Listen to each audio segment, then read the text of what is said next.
One of my favorite books in the Bible is the Book of Esther because it is one of the only two books in the Bible that are named after a woman. The story of Esther teaches us many things. That ordinary people can be used for extraordinary purposes. That silence in the face of evil is dangerous. And that we are often placed where we are, not by accident, but for such a time as this. Esther's bravery echoes through the ages. A queen who didn't seek power for herself, but used her voice to protect the voiceless. And so, whenever we face fear, injustice, or impossible odds, may we remember Queen Esther. The Book of Esther is an illustration of a woman who was handpicked by God. Yes, she was picked by God.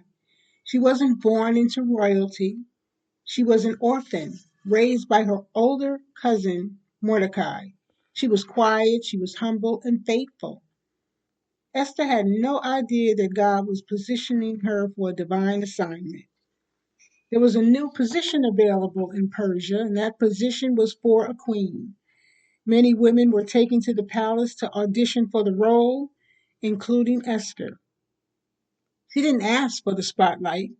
She didn't chase the crown. But the king saw something in her and made her his queen. She carried a secret in the palace, though. She was a Jew, part of a people scattered and often mistreated. Her identity, her roots, she had to keep them hidden until one day everything changed. A man named Haman, who was power hungry and proud, plotted to destroy all of the Jews. He convinced the king to issue a deadly decree, and suddenly Esther's people were facing extermination. Mordecai sent word to Esther. You must speak to the king, he said. You must stand up for your people. But to approach the king without being called was dangerous. Even as a queen, it could mean death. Now, Esther hesitated. I don't blame her. I would have done the same thing.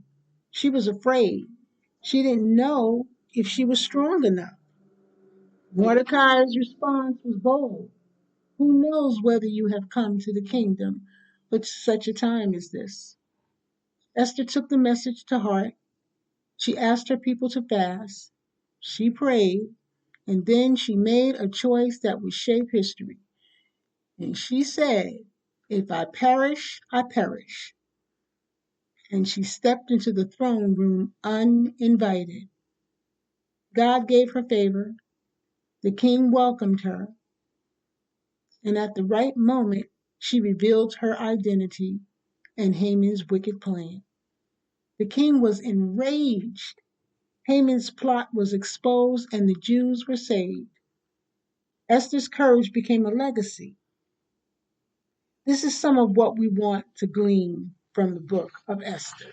Number one, your position is no accident. You don't need to wear crowns and have a calling. Whether you're raising children, healing from loss, starting over, or serving others, you are exactly where God can use you. Your influence, your story, your voice, it all matters. Just like Esther, you've been placed where you are on purpose. Number two, courage begins in quiet places. Before Esther acted, she fasted. She got still. She sought God. And today, we must do the same. In a noisy world, courage grows when we retreat, reflect, and pray. What you do in secret prepares you for what you'll be doing in public. Number three, your voice matters. Esther didn't stay quiet. She spoke up, risking everything, and her words saved lives. Don't let fear silence you. Your truth, your testimony, your story could be the breakthrough that someone else needs. Healing often starts when we speak. And lastly, number four, you were made for this moment. You may not feel ready, you may not feel strong, But like Esther, you are chosen. You are covered. You are equipped for such a time as this. Your past doesn't disqualify you. God can use it all to prepare you. So, woman of God and woman of this community, when life feels too heavy, when the battle feels too hard, when your voice feels too small, just remember Esther. She was a woman just like you and me. She had questions, she had fears, but with a God who gave her everything she needed.